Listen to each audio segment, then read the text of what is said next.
in a world full of changes. Marcus Aurelius's reflections remind us that true peace begins from within, and that the power of man lies in his mind, not in the circumstances around him. Everything is ephemeral, but your actions and awareness are what make your true value. I, the matter itself, of which the universe doth consist, is of itself very tractable and pliable. That rational essence that doth govern it hath in itself no cause to do evil. It hath no evil in itself. Neither can it do anything that is evil, neither can anything be hurt by it. And all things are done and determined according to its will and prescript. 2. Be it all one unto thee, whether half frozen or well warm, whether only slumbering, or after a full sleep, whether discommended or commended thou, do thy duty, or whether dying or doing somewhat else. For that also to die must among the rest be reckoned as one of the duties and actions of our lives. 3. Look in, let not either the proper quality or the true worth of anything pass thee, before thou hast fully apprehended it. 4. All substances come soon to their change, and either they shall be resolved by way of exhalation, if so be that all things shall be reunited into one substance, or as others maintain, they shall be scattered and dispersed. As for that rational essence by which all things are governed, as it best understandeth itself, both its own disposition and what it doth, and what matter it hath to do with, and accordingly doth all things. So we that do not, no wonder if we wonder at many things, the reasons whereof we cannot comprehend. V. The best kind of revenge is not to become like unto them. Vi. Let this be thy only joy and thy only comfort. From one sociable kind action without intermission to pass unto another, God being ever in thy mind. V. The rational commanding part, as it alone can stir up and turn itself, so it maketh both itself to be, and everything that happeneth, to appear unto itself as it will itself. 8. According to the nature of the universe, all things particular are determined, not according to any other nature, either about compassing and containing, or within, dispersed and contained, or without, depending.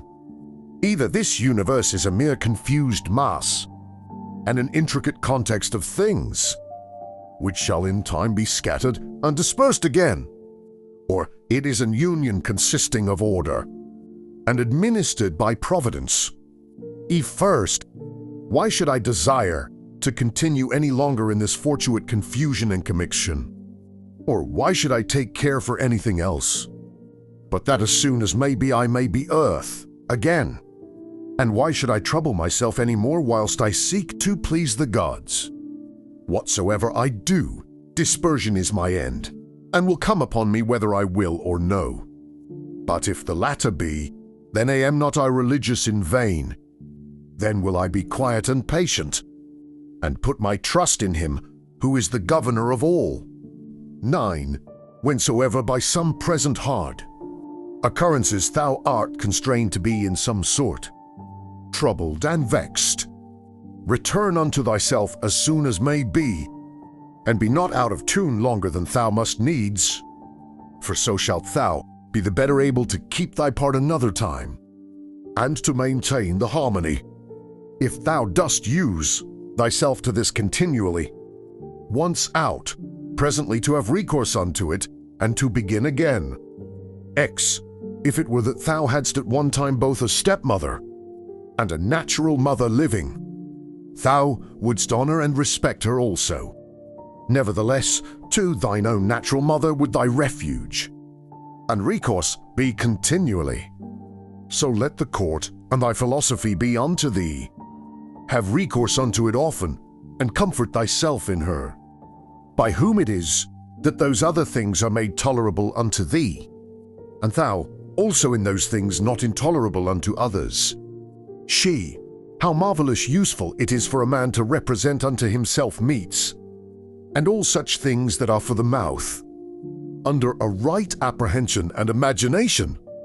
As for example, this is the carcass of a fish, this of a bird, and this of a hog, and again more generally, this falernum, this excellent highly commended wine, is but the bare juice of an ordinary grape.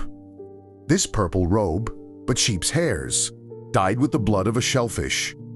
So for coitus it is but the attrition of an ordinary base entrail, and the excretion of a little vile snivel, with a certain kind of convulsion, according to Hippocrates, his opinion. How excellent useful are these lively fancies and representations of things, thus penetrating and passing through the objects, to make their true nature known and apparent. This must thou use all thy life long, and upon all occasions, and then especially when matters are apprehended as of great worth and respect. Thy art and care must be to uncover them, and to behold their vileness, and to take away from them all those serious circumstances and expressions under which they made so grave a show.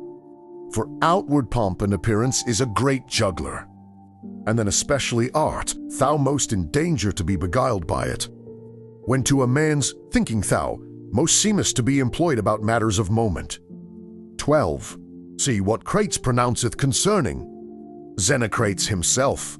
13. Those things which the common sort of people do admire are most of them such things as are very general, and may be comprehended under things merely natural, or naturally affected and qualified, as stones, wood, figs, vines, olives.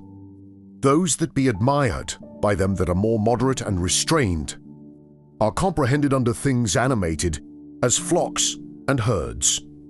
Those that are yet more gentle and curious, their admiration is commonly confined to reasonable creatures only, not in general as they are reasonable, but as they are capable of art, or of some craft and subtle invention, or perchance barely to reasonable creatures, as they that delight in the possession of many slaves.